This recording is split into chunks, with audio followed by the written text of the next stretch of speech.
আমরা গত 12ই ফেব্রুয়ারি যে নির্বাচন হয়েছে সেখানে আমরা 299টা আসনের নির্বাচনে ভোট গ্রহণ করেছিলাম। একটা আসন আপনার শেরপুর 3 আসনটার একজন বৈধ প্রার্থী ইন্তেকাল করার কারণে ওটাকে আমরা বাতিল করা হয়। আর পরবর্তীতে যে বর্তমান মাননীয় প্রধানমন্ত্রী উনি বগুড়া 6 আসনটা ছেড়ে দিয়েছেন।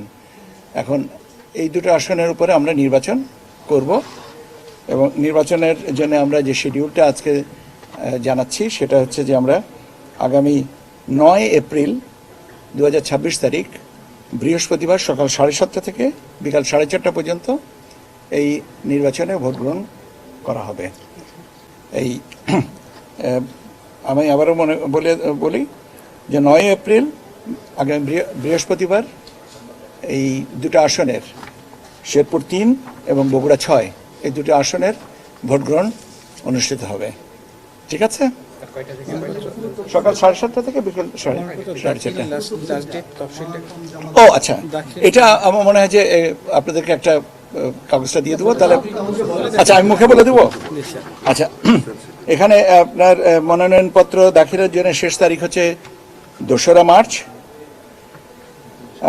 বাছাই করবেন রিটার্নিং অফিসার 5ই মার্চ। আপিল দায়ের করতে পারবেন 6 থেকে 10ই মার্চ পর্যন্ত। আপিল নিষ্পত্তি হবে 11ই মার্চ। আর প্রার্থিতা প্রত্যাহারের শেষ তারিখ হচ্ছে 14ই মার্চ। প্রতীক বরাদ্দ 15ই মার্চ। আর ভোট গ্রহণ 9ই এপ্রিল। 9 এপ্রিল। ঠিক আছে? হ্যাঁ, পোস্টাল ব্যালট এবং আইসিপিবি এবং ওসিবি থাকবে। গণভোটটা তো দরকার নেই, কারণ একটাতে তো গণভোট আগে হয়েছে 6, আর গণভোটের যে ডিফারেন্স তাতে আরেকটা ইনক্লুড না করলেও কোনো অসুবিধা নেই। শেরপুরে গণভোট হবে না, শেরপুরে তো প্রয়োজন হচ্ছে না।